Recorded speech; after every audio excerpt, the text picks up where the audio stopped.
If I tell you I went to Paris and saw a giant metal tower, and then you go to Paris and describe the exact same metal tower, what does it prove?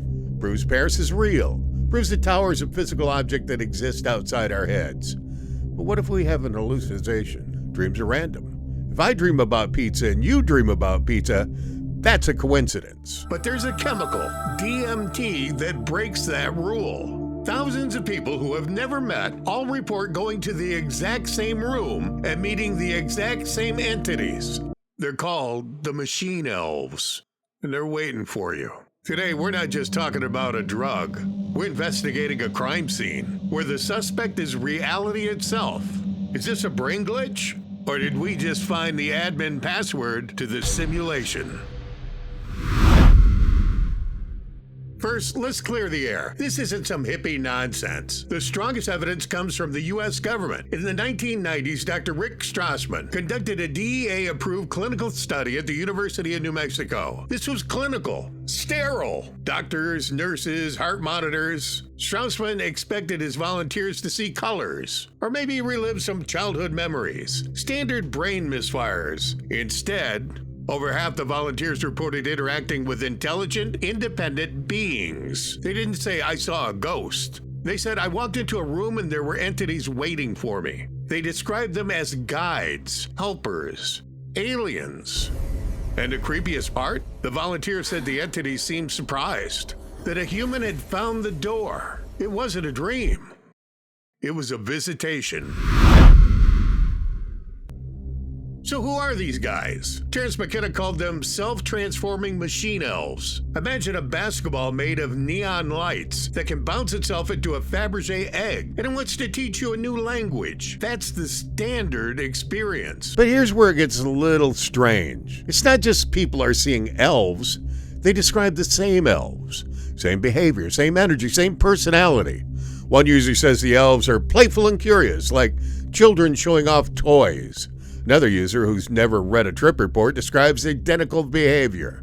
They giggle, they gesture, they seem excited that you showed up. Then you got the Jesters, entities that mock you, laugh at you, like reality is playing a cosmic joke and you're the punchline. And then there's the Mantis, giant praying mantis-like creatures that act like doctors. Thousands of people report these mantis beings performing surgery on their brains. People say they feel like they're being worked on, like their soul is getting maintenance. And here's the kicker. Abduction reports from the 1960s describe the exact same beings. Gray aliens with giant eyes performing medical procedures. Are these people remembering a drug trip? Or is DMT letting you see what's always been there? Why does the human brain have a preloaded file for giant insect doctor? If this is random, why don't some people see Mickey Mouse? Why is it always the elves, the jesters, and the mantis? It's like everyone's logging onto the same multiplayer server.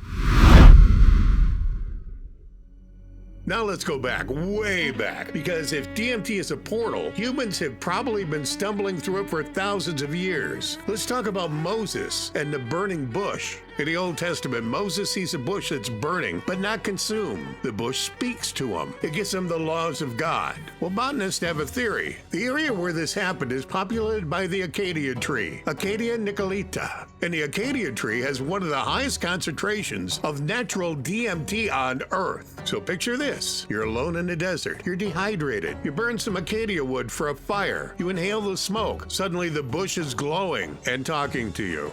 I'm not saying Moses was high. I'm just saying, if you inhale enough acacia smoke, you will see God, and he'll have a lot of rules for you. Well, you don't need a tree. You might have a factory inside your skull.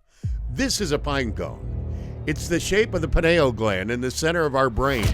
It's known as the third eye. Dr. Strassman theorized that the pineal gland releases a massive dump of DMT at two moments: when you're born and when you die. It's the chemical bridge between life and death. And the ancients knew it. The Vatican has a massive bronze pine cone. The Eye of Horus looks exactly like a diagram of the brain center. Why is the Pope staring at a pine cone? Is he really into forestry? Or did they know that this little gland is the Wi-Fi antenna for the soul?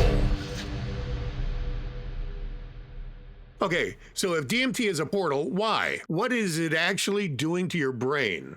Your brain operates on electrical frequencies. Beta waves when you're awake and alert, theta waves when you're dreaming. But DMT pushes you into something researchers call a breakthrough state, a frequency so high that your normal sensory filters just collapse. Dr. Strassman's EEG reading showed subjects entering a state that didn't match any known brain pattern. It wasn't sleep. It wasn't meditation. It was something else entirely. Think of it like a radio. Normally you're locked on to FM, say 101.5, the reality station. But DMT cranks the dial all the way to the far end of the spectrum, and suddenly you're picking up other channels. Channels that were always broadcasting, you just couldn't tune them in before. So the question isn't, are the elves real? The question is, were they always there? And you just couldn't see them until you changed the frequency. Of course, if there's a portal to another dimension, the CIA wanted to weaponize it. In the 1950s, during the MK Ultra experiments, the government fed DMT to unsuspecting subjects. They weren't looking for elves. They were looking for mind control. The experiments were a disaster. The subjects didn't become super soldiers. They became terrified. They saw dimensions that broke their minds. It turns out you can't militarize machine elves. They don't take orders from the Pentagon. This brings us to the modern theory, the simulation. When users take DMT, they don't just see monsters. They see code. They describe the walls of reality melting away to reveal a grid of neon lasers and alien language. In 2020, a Reddit thread went viral. Hundreds of DMT users started comparing notes. They weren't just seeing similar things. They were describing identical geometric structures. One user saw a spinning chrysanthemum made of light and unfolded into a hallway. Dozens of other users replied, "Hey, I've been to that hallway." Another pattern, the code itself. Users describe seeing walls covered in alien hieroglyphics, symbols that look like a mix between Egyptian, Mayan, and something older. And some people swear they can almost read it while they're there. But the second they come back, the memory dissolves like a dream. Talk about something that's hard to wrap your head around.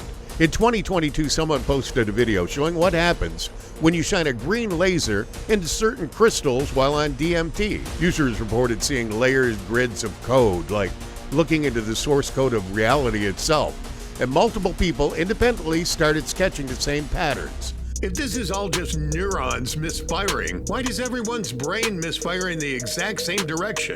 The theory is that your brain isn't just a producer of consciousness. It's a receiver. It's a filter. Its job is to block out 99% of reality so you can focus on survival. DMT turns off the filter. You aren't seeing things that aren't there. You're seeing the raw data of the universe.